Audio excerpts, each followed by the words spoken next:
하나님의 말씀은 맛있습니다. 하나님의 말씀은 즐겁습니다. 하나님의 말씀은 생명과 행복을 줍니다. 600독 성경 통독 훈련 원장입니다. 여수 살리는 교회 임기환 목사가 하나님의 말씀을 봉독하고 전하는 시간입니다. 함께 하시면 기적이 일어납니다. 알람을 설정하시고 들으시면 좋겠습니다. 본 방송은 유튜브에서 성경 통독 임기환 검색하시고 구독하시면 계속되는 하나님의 말씀 업데이트를 통해서 은혜 받으실 수 있습니다. 오늘은 예레미야 24장을 봉독하고 말씀을 전하겠습니다. 예레미야 24장. 바벨론의 느부갓네살 왕이 유다 왕 여호야김의 아들 여고냐와 유다 고관들과 목공들과 철공들을 예루살렘에서 바벨론으로 옮긴 후에 여호와께서 여호와의 성전 앞에 놓인 무화과 두 광주리를 내게 보이셨는데, 한 광주리에는 처음 익은 듯한 극히 좋은 무화과가 있고 한 광주리에는 나빠서 먹을 수 없는 극히 나쁜 무화과가 있더라. 여호와께서 내게 이르시되 예레미야야, 네가 무엇을 보느냐 하시매 내가 대답하되 무화과이온데 그 좋은 무화과는 극히 좋고 그 나쁜 것은 아주 나빠서 먹을 수 없게 나쁘니이다 하니, 여호와의 말씀이 또 내게 임하니라. 이르시되 이스라엘의 하나님 여호와께서 이와 같이 말씀하시니라. 내가 이곳에서 옮겨 갈대아인의 땅에 이르게 한 유다 포로를 이 좋은 무화과 같이 잘 돌볼 것이라. 내가 그들을 돌아보아 좋게 하여 다시 이 땅으로 인도하여 세우고 헐지 아니하며 심고 뽑지 아니하겠고, 내가 여호와인 줄 아는 마음을 그들에게 주어서 그들이 전심으로 내게 돌아오게 하리니 그들은 내 백성이 되겠고 나는 그들의 하나님이 되리라. 여호와께서 이와 같이 말씀하시니라. 내가 유다의 왕 시드기야와 그 고관들과 예루살렘의 남은 자로서 이 땅에 남아있는 자와 애굽 땅에 사는 자들을 나빠서 먹을 수 없는 이 나쁜 무화과 같이 버리되 세상 모든 나라 가운데 흩어서 그들에게 환난을 당하게 할 것이며, 또 그들에게 내가 쫓아보낼 모든 곳에서 부끄러움을 당하게 하며 말거리가 되게 하며 조롱과 저주를 받게 할 것이며, 내가 칼과 기근과 전염병을 그들 가운데 보내 그들이 내가 그들과 그들의 조상들에게 준 땅에서 멸절하기까지 이르게 하리라 하시니라. 아멘. 예레미야 24장은 무화과 두 광주리의 비유에 대한 말씀을 하고 있습니다. 예레미야 21장에서부터 25장까지 심판에 관한 특별한 예언들 중에서 세 번째에 해당하는 부분입니다. 예레미야에게 보여진 환상에 관한 내용을 다루고 있습니다. 이 비유는 이미 앞서 진술된 1장 13절의 끓는 가마의 비유와 더불어 이제까지 수차례에 걸쳐 선포되었던 선지자의 예언이 어떻게 성취되었으며 어떻게 성취되어 갈 것인지를 명확하게 제시하고 있습니다. 1절에서 3절은 예레미야에게 제시된 환상의 내용을 언급하고 있습니다. 4절에서 10절 그 환상의 내용이 의미하는 것을 해석하고 있습니다. 이상의 내용들을 통해서 본서 기자는 바벨론 포로 이후 하나님의 백성을 온전하게 회복시킬 것이라는 하나님의 약속을 나타냄으로써 남은 백성들에게 위로를 전달하고 있습니다. 한편 본장은 산문체 형식으로 환상을 나타내고 있습니다. 이 환상의 내용은 단지 사실 자체를 효과적으로 드러낼 뿐만 아니라 하나님과 그 백성 간의 언약 관계를 좀 더 효율적으로 상기시키고 있습니다. 이런 관점에서 볼 때 본장의 내용들은 대부분 신명기에서의 언약 조항과 그 결과들에 대한 진술을 재조명하는 역할을 하고 있음을 알 수가 있겠습니다. 또한 문장의 형태에 있어서 본장은 토기장이의 비유를 진술하고 있는 18장의 형태와 유사한 형식을 띠고 있음을 볼 수 있겠습니다. 정리해보면 다음과 같습니다. 1절 환상이 임한 시기, 1절에서 10절입니다. 하나님의 말씀으로 항상 내용입니다. 1절에서 2절 환상 내용 전개하고 있습니다. 3절 하나님의 질문과 예레미야의 응답입니다. 4절에서 10절 하나님의 말씀입니다. 이상과 같은 형식은 당시 선지자들의 예언 형식에서 종종 등장하는 것으로서 본장은 아모스 7장과 8장의 전개 과정과도 매우 유사한 형태를 띠고 있다 하겠습니다. 한편 본장의 환상이 나타나게 된 역사적 시점은 이제까지 경고로만 선포되었던 심판의 예언이 마침내 두 차례에 걸친 바벨론의 공격으로 성취된 상황이었습니다. 1차적으로 바벨론의 느부갓네살 왕은 갈그미스 전투를 승리로 이끈 뒤 많은 유다 백성들을 포로로 잡아갔습니다. 2차적으로는 BC 597년 반바벨론 정책을 시행한 여호야긴 왕을 징책하기 위하여 침략을 감행한 느부갓네살 왕이 유다의 우수한 두뇌들과 왕족들을 포로로 잡아갔습니다. 이러한 관점에서 예레미야를 포함한 모든 유다 백성들은 심각한 절망에 사로잡히게 됐습니다. 바로 이러한 때에 하나님께서는 좋은 무화과와 나쁜 무화과에 대한 비유를 들어서 유다가 파멸되지 않을 것임을 암시하므로 예레미야와 백성들에게 새로운 소망을 제공해 주고 있다 볼 수 있겠습니다. 결국 본장은 BC 597년 느부갓네살의 침략 직후 백성들이 참혹한 현실을 보면서 낭망해 있을 때 미래의 희망을 주기 위해 주어진 환상이라고 볼 수 있겠습니다. 본장의 내용적 특징을 정리해 보겠습니다. 첫째, 1절에서 3절입니다.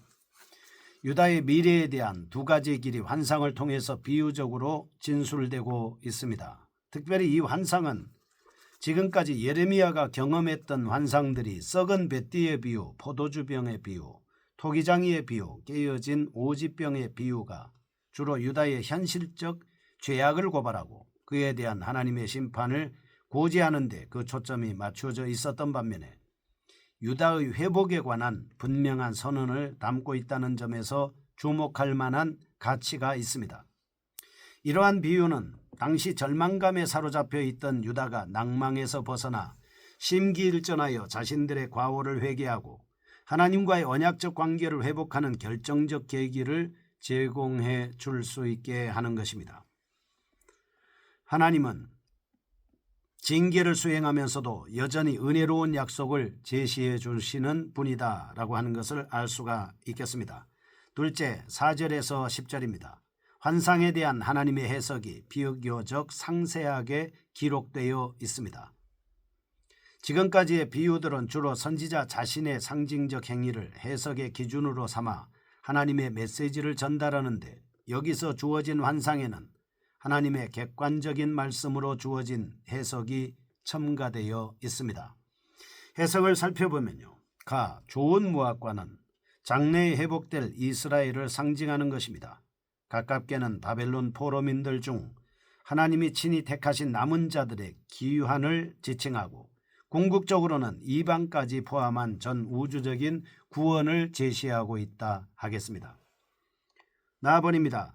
악한 무화과에 대한 것은 당시에 있어서 바벨론의 포로되기를 거부하고 끝까지 항거했거나 또는 외국이나 바다 건너 이방 나라로 도망간 자들을 상징하고 있습니다.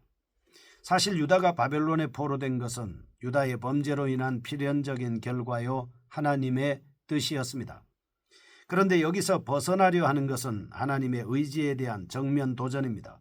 궁극적인 파멸에서 벗어날 수 없게 되는 것이죠. 첫 번째 1절에서 3절 보겠습니다. 제시된 환상의 모습입니다.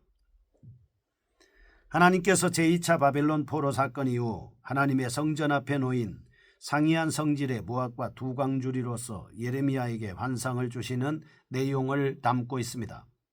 1절과 2절 환상의 내용입니다. 3절 이에 대한 예레미야의 대답입니다. 이상의 내용을 통하여 본서 기자는 유다의 미래에 드러나 뚜렷한 두 가지의 양상 즉 생명과 사망의 길에 대해 분명히 제시하고 있습니다. 단락의 구조를 살펴보면 1절은 시대적 배경, 2절은 환상의 내용, 3절은 선지자의 답변 등으로 나누어 볼 수 있겠습니다. 이러한 본단락은 하나님께서 여호야긴 왕과 다른 예루살렘 거민들이 바벨론 군대에 의하여 유배된 이후 예레미야에게 보여주신 무화과 두 광주리의 환상에 대한 묘사라고 할 수 있겠습니다.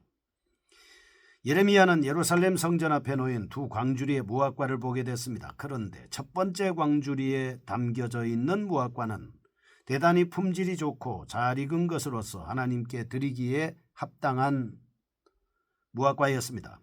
반면에 두 번째 광주리에 담긴 열매는 도저히 먹을 수 없을 정도로 심히 썩어 있었으므로 하나님께서 받으실 수 없었습니다. 이처럼 하나님은 평범한 사실을 보게 하신 후 하나님의 각별한 보호와 복 아래 있는 선택된 광주리 속의 무화과는 하나님의 백성이 되지만 예루살렘에 남아 있는 시드기야와 그의 신하들은 썩은 무화과로서 온 세상의 치욕거리가 됨을 알려주고 있습니다. 하나님은 여호야긴이 포로로 잡혀간 것을 하나님의 심판으로 여기고 예루살렘에 살아있는 자들은 하나님의 특별한 배려와 은총을 받고 있다고 착각하는 사람들에게 현실을 정확히 인식하도록 강력히 촉구하고 있는 것입니다. 우리는 심판의 상황 속에서도 여전히 언약 백성을 위하여 은밀하게 자신의 계획을 실천해 가시는 신실하신 하나님의 모습을 발견하게 됩니다. 하나님은 죄악에 대해서 단호하게 대처하시지만 하나님의 선택된 백성을 결코 포기하지 않으십니다. 그러므로 우리는 신실하신 하나님을 믿고 담대하게 생활해야 하겠습니다. 두 번째입니다. 4절에서 10절 환상에 대한 해석을 살펴보겠습니다. 1절에서 3절까지 말씀에서 이미 제시된 환상에 대한 하나님의 해석이 진술되고 있습니다. 무화과 두 강주리가 의미하고 있는 내용에 따라서 유다의 장래에 관한 두 가지의 해석이 주어지고 있습니다. 4절에서 7절 좋은 무화과 나무에 대한 해석입니다. 8절에서 10절 나쁜 무화과 나무에 대한 해석입니다. 이상의 내용을 통해서 유다의 바벨론 포로가 하나님과 유다의 언약 상실을 의미하는 것이 아니라 언약의 유효성이 계속적으로 이어짐을 보여주는 데 있음을 중점적으로 제시하고 있습니다. 한편 본단락은 앞단락과 마찬가지로 하나님과 예레미야 사이의 대화 방식으로 진행되고 있습니다. 이러한 전개 방식은 1장 11절에서 14절, 아모스 7장 8장, 스가랴 5장 1절에서 4절 등에 전형적으로 등장하고 있습니다. 일반적으로 다음과 같은 구조를 가지고 있습니다. 환상의 내용 제시에서 하나님의 질문에서 선지자의 응답과 하나님의 해석 등으로 진행됩니다. 특징을 살펴보죠. 첫째, 4절에서 7절 하나님께서는 환상의 내용을 설명하시면서 좋은 무화과 나무는 유다로부터 멀리 바벨론으로 옮겨가게 된 유배자들을 암시한다고 말씀하고 있습니다. 이 말씀은 대단히 경이로운 내용입니다. 왜냐하면 포로로 끌려가지 않고 예루살렘에 남아있던 시드기야 왕과 예루살렘 백성들은 하나님의 심판에서 제하여진 것으로 믿고 있었기 때문입니다. 그러므로 하나님께서는 포로로 잡혀간 자들을 지켜주심으로 다시 약속의 땅으로 데려오시리라고 약속하고 있습니다. 그뿐만 아니라 새로운 마음을 주셔서 하나님을 알게 하신다고 말씀하는 것입니다. 둘째, 하나님께서는 나쁜 무화과는 시드기야를 포함하여 이스라엘과 외국에 남아있는 생존자들을 의미한다고 볼 수 있겠습니다. 하나님께서는 그들이 지상에 있는 모든 왕국들로부터 미움을 받고 조롱을 당하며 저주를 받게 된다고 말씀합니다. 사실 예레미야는 이미 여러 번에 걸쳐서 백성들이 황폐한 상태에서 공포를 느낄 것이라고 예언의 말씀을 한 적이 있습니다. 이러한 예언은 앞으로 계속해서 중요하게 언급됩니다. 아무리 회복의 사실이 명확해진다 할지라도 분명히 이 저주는 지속될 것입니다. 하나님께서는 그들이 모두 멸망할 때까지 하나님의 심판의 도구들인 칼, 기근, 재앙을 보내실 것입니다. 하나님의 백성들은 재난 가운데서도 하나님의 새로운 목소리를 들어야 한다는 사실을 늘 깨달을 수 있습니다. 성도들은 언제든지 어떤 상황을 만나든지 하나님의 말씀을 통독하고 그 말씀을 통독함을 통해서 하나님의 뜻대로 주어지는 고난이든 징계든 여러 가지 환난이든 역경이든 문제든 그것을 기쁘게 받아들여 합력하여 선을 이룬다는 믿음으로 성장의 계기로 삼아야 하겠습니다. 거룩하신 하나님 아버지 감사합니다. 하나님의 말씀에 따르는 자 비록 환난 중에 있다 할지라도 그 사람이 좋은 무화과임을 깨달아 잘 훈련되고 복을 받는 저희가 되게 하여 주옵소서. 예수 그리스도 이름으로 기도합니다. 아멘. 여수 살리는 교회 임기환 목사였습니다. 지금 극동방송을 듣게 하세요. 기적이 일어납니다. 우리는 지금 생명을 전하고 있습니다.